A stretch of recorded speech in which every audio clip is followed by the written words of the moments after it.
नमस्कार, आप देख रहे हैं रफ्तार मीडिया में आपके साथ प्रियंका मलिक। हाजिर उत्तराखंड की तमाम छोटी बड़ी खबरें लेकर खबरों का रुख करेंगे, लेकिन सबसे पहले एक नजर हेडलाइंस पर। काठगोदाम में आयोजित सीआरपीएफ के पूर्व अर्धसैनिक सम्मेलन में पहुंचे सीएम धामी। कहा, वीर जवानों के सम्मान में बनाया गया सैन्य धाम, सर्वोच्च बलिदान देने वाले सैनिकों को किया नमन। कांग्रेस का संविधान बचाओ लोकतंत्र बचाओ कार्यक्रम, दिग्गजों ने सरकार पर लगाया संविधान और लोकतंत्र की हत्या का आरोप। कहा, कांग्रेस करेगी संविधान की रक्षा।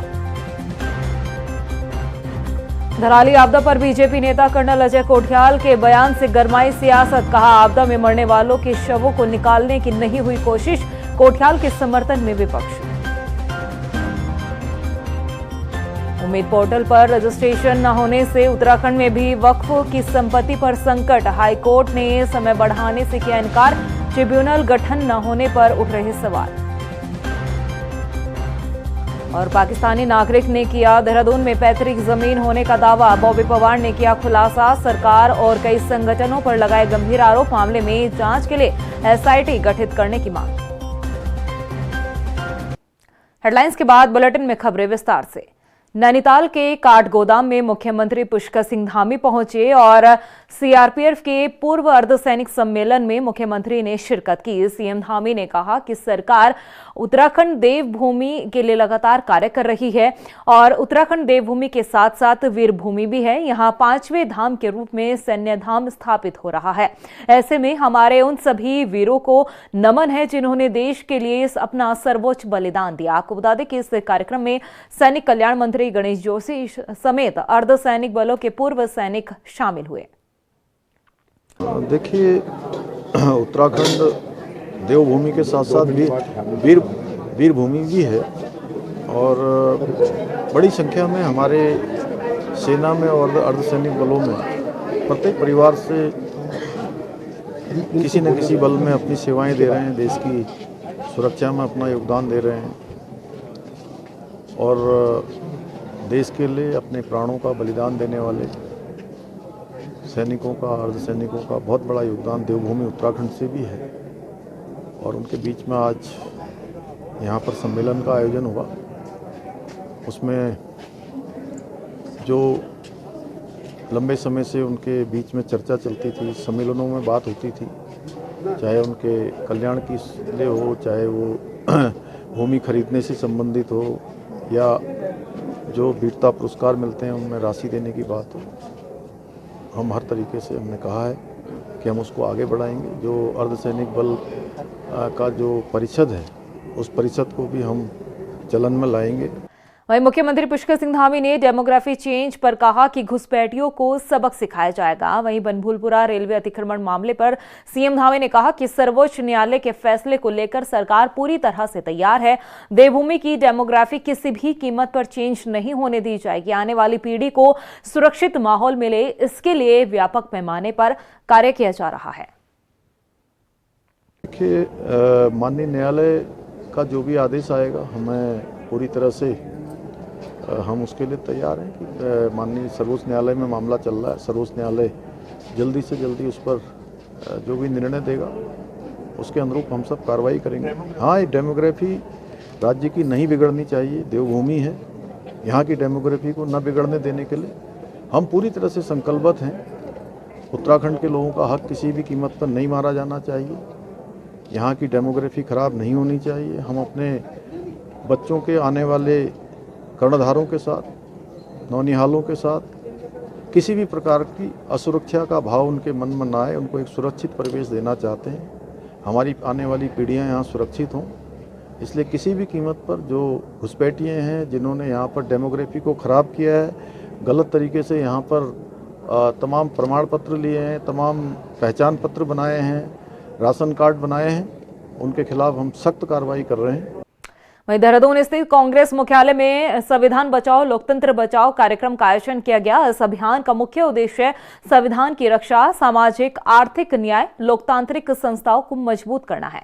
कांग्रेस की माने तो देश के संविधान, लोकतांत्रिक मानक, अभिव्यक्ति की स्वतंत्रता पर लगातार दबाव बढ़ रहा है। ऐसे में कांग्रेस संगठन का ये कार्यक्रम केवल एक राजनीतिक आयोजन नहीं बल्कि नागरिक अधिकारों की सुरक्षा का व्यापक संदेश देता है। बता दें कि इस सम्मेलन में कांग्रेस प्रदेश अध्यक्ष गणेश गोदियाल, पूर्व मुख्यमंत्री हरीश रावत समेत तमाम कांग्रेसी नेता मौजूद थे। केवल ऐसे ही नहीं है कि संविधान देश में खतरे में है, बल्कि संविधान वास्तव में खतरे में है। क्योंकि जब संविधान सभा को डॉक्टर बाबा साहेब अम्बेडकर जी ने संविधान सौंपा और संविधान सभा के अंदर चर्चा शुरू हुई तो 25 नवंबर 1949 को डॉक्टर बाबा साहेब अम्बेडकर जी ने 3 चिंताएं जाहिर की थी और वो जो 3 चिंताएं थी आज सच साबित हुई। वो चिंता क्या थी? पहली चिंता कि जिस दिन भारत के लोग धर्म को देश से भी ऊपर मान लेंगे उस दिन भारत अपनी आज़ादी खो देगा।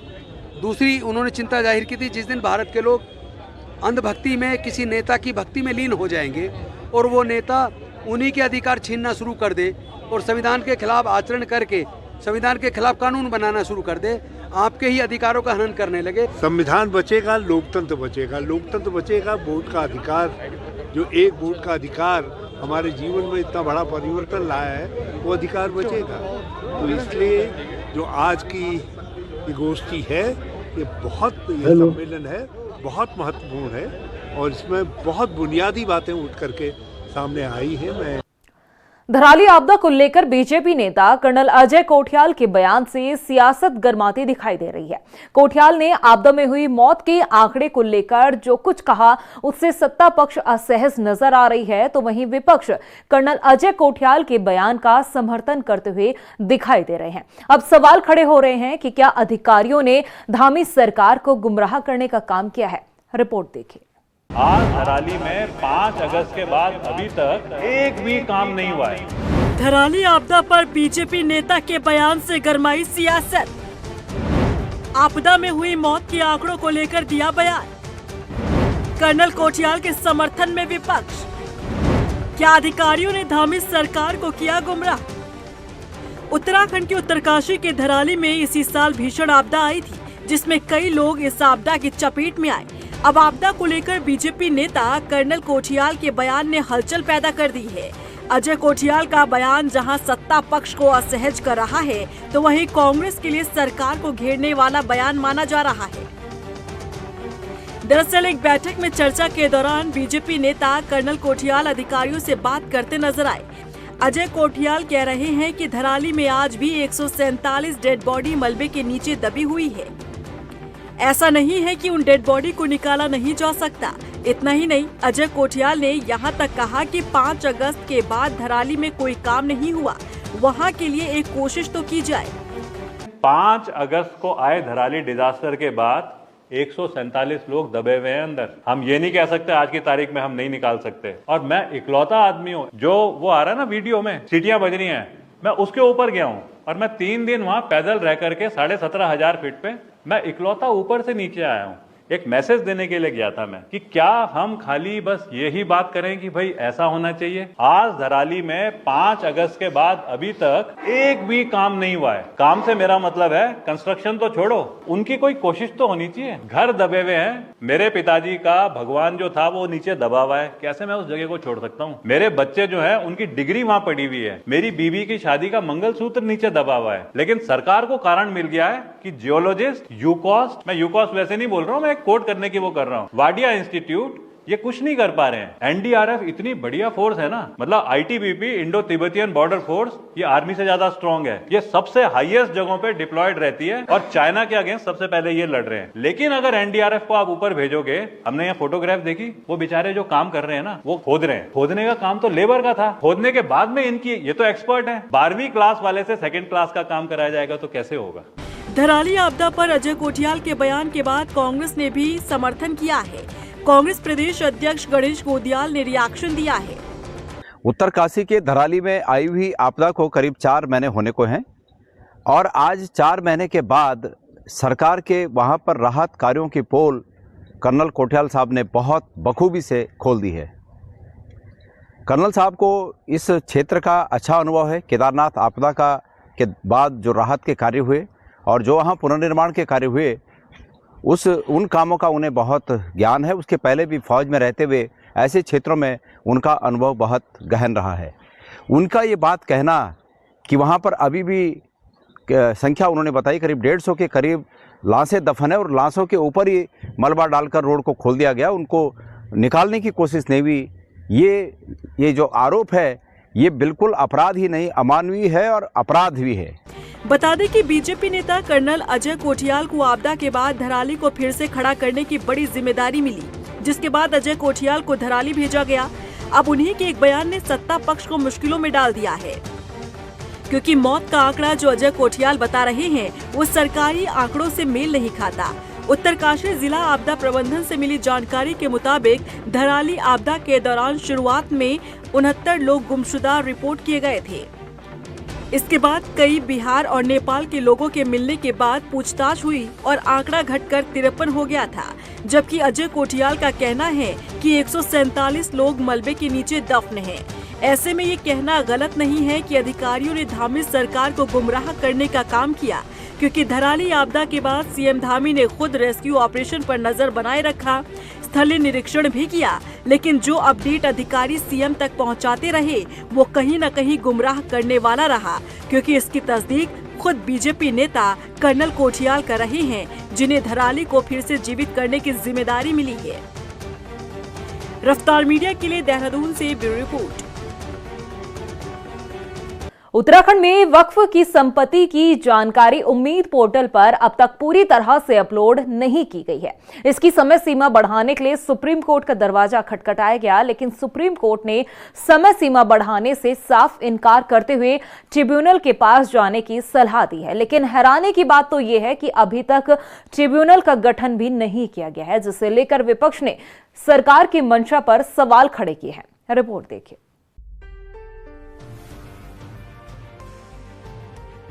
वक्फ प्रॉपर्टी का ब्यौरा उम्मीद पोर्टल पर अपलोड करने की समय सीमा बढ़ाने की मांग को सुप्रीम कोर्ट ने खारिज कर दिया है, जिसके चलते अब वक्फ कानून के मुताबिक समय सीमा बढ़ाने के लिए ट्रिब्यूनल के समक्ष अर्जी ही दी जा सकती है। लेकिन ये तभी होगा जब ट्रिब्यूनल को लगेगा कि समय सीमा बढ़ाई जा सकती है। लेकिन इस पूरे मामले में मुख्य विपक्षी दल कांग्रेस का कहना है कि वक्फ की संपत्तियों का हिसाब किताब ऑनलाइन रजिस्टर्ड होना चाहिए और अगर सरकार की मंशा साफ है तो जल्द से जल्द ट्रिब्यूनल का गठन किया जाना चाहिए। निश्चित तौर पे हिसाब किताब तो होना ही चाहिए। वक्फ के बारे में पूरे देश में इतना शोर है, उसके लिए एक विशेष कानून भी बनाया गया और अगर सरकारों की मंशा साफ है, चाहे केंद्र की हो चाहे राज्य की हो, तो उसमें ट्रिब्यूनल भी बनना चाहिए और ट्रिब्यूनल बनने के साथ साथ जो वक्फ की संपत्तियां हैं उनका बाकायदा रजिस्ट्रेशन और पंजीकरण भी होना ही चाहिए। वहीं समस्या को लेकर अब नेशनल मुस्लिम एडवोकेट्स हेल्प फाउंडेशन के पदाधिकारी ने जिलाधिकारी देहरादून को एक ज्ञापन सौंपा है और अपनी समस्या बताई है।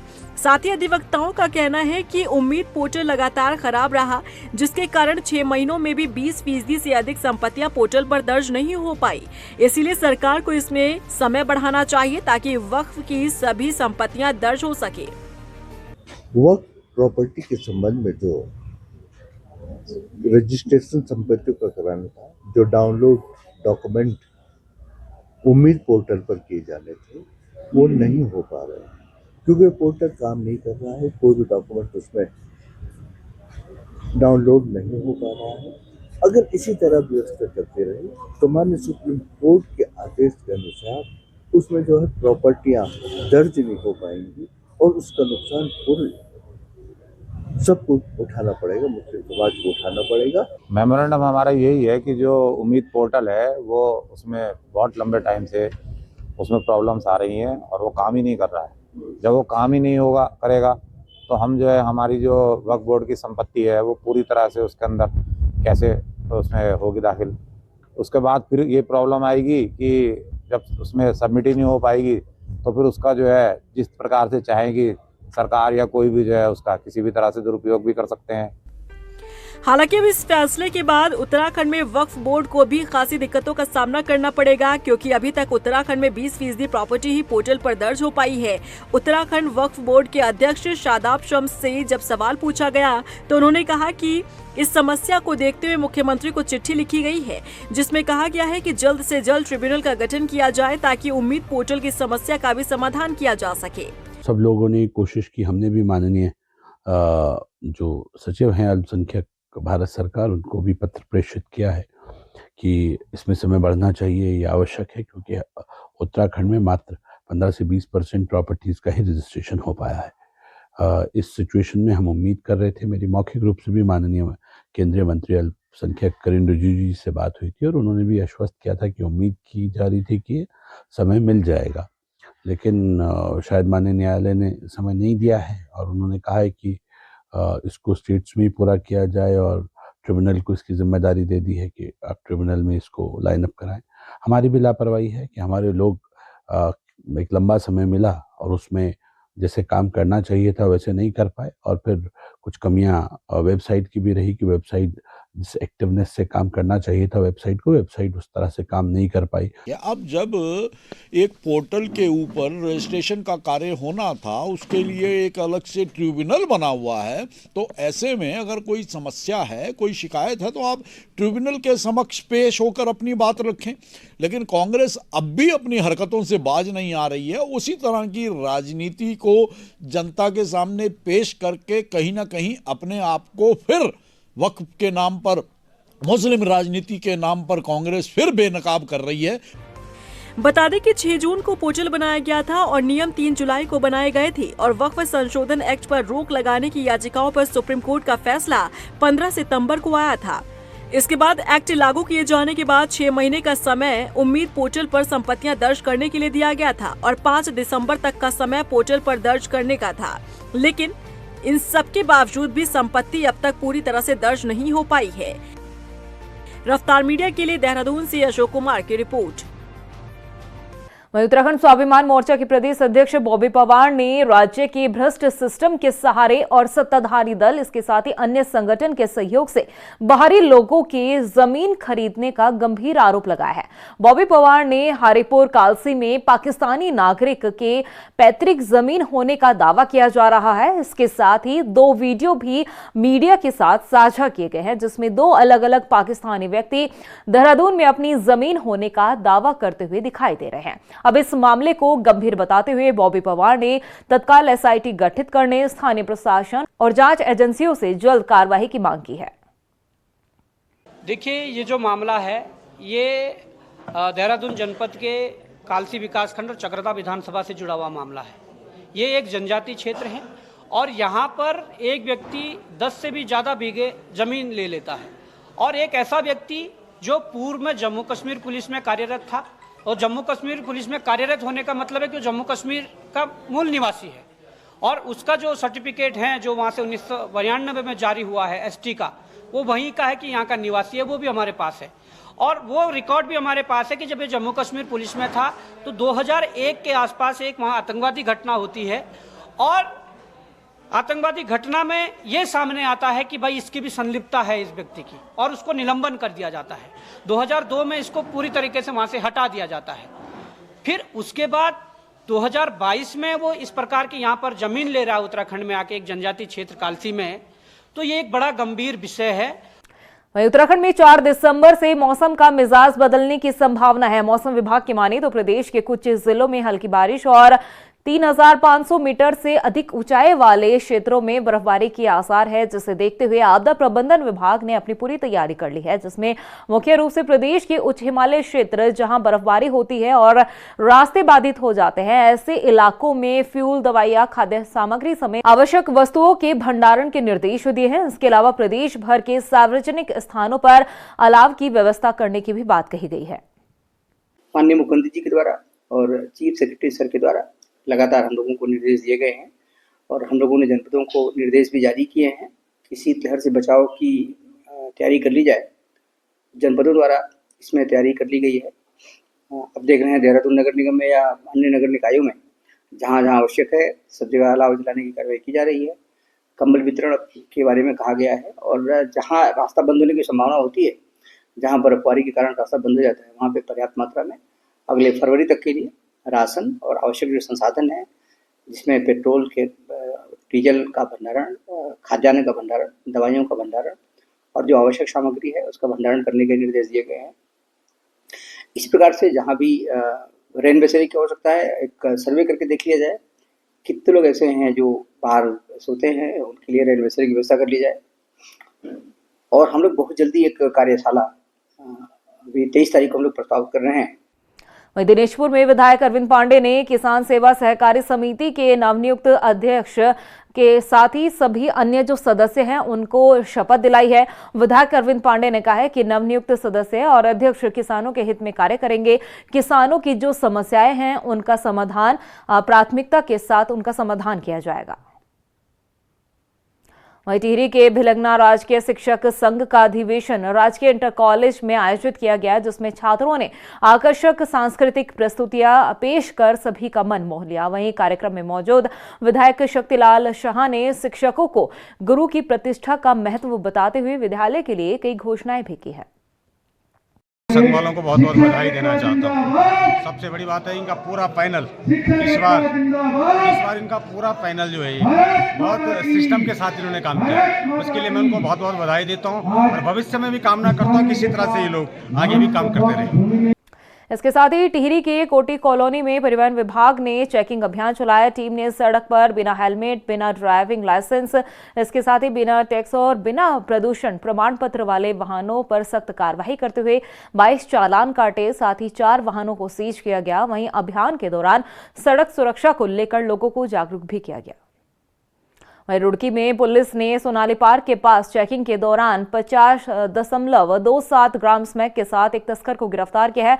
आरोपी के खिलाफ एनडीपीएस एक्ट के तहत मुकदमा दर्ज कर आगे की कार्रवाई शुरू कर दी गई। और प्रदेश की खबरों में इतना ही, फिर हाजिर होंगे कुछ खास खबरों के साथ। तब तक के लिए मुझे दे इजाजत, नमस्कार। काठगोदाम में आयोजित सीआरपीएफ के पूर्व अर्धसैनिक सम्मेलन में पहुंचे सीएम धामी, कहा वीर जवानों के सम्मान में बनाया गया सैन्य धाम, सर्वोच्च बलिदान देने वाले सैनिकों को किया नमन। कांग्रेस का संविधान बचाओ लोकतंत्र बचाओ कार्यक्रम, दिग्गजों ने सरकार पर लगाया संविधान और लोकतंत्र की हत्या का आरोप, कहा कांग्रेस करेगी संविधान की रक्षा। धराली आपदा पर बीजेपी नेता कर्नल अजय कोठियाल के बयान से गरमाई सियासत, कहा आपदा में मरने वालों के शवों को निकालने की नहीं हुई कोशिश, कोठियाल के समर्थन में विपक्ष। उम्मीद पोर्टल पर रजिस्ट्रेशन न होने से उत्तराखंड में भी वक्फ की संपत्ति पर संकट, हाईकोर्ट ने समय बढ़ाने से किया इनकार, ट्रिब्यूनल गठन न होने पर उठ रहे सवाल। और पाकिस्तानी नागरिक ने किया देहरादून में पैतृक जमीन होने का दावा, बॉबी पवार ने किया खुलासा, सरकार और कई संगठनों पर लगाए गंभीर आरोप, मामले में जांच के लिए एसआईटी गठित करने की मांग।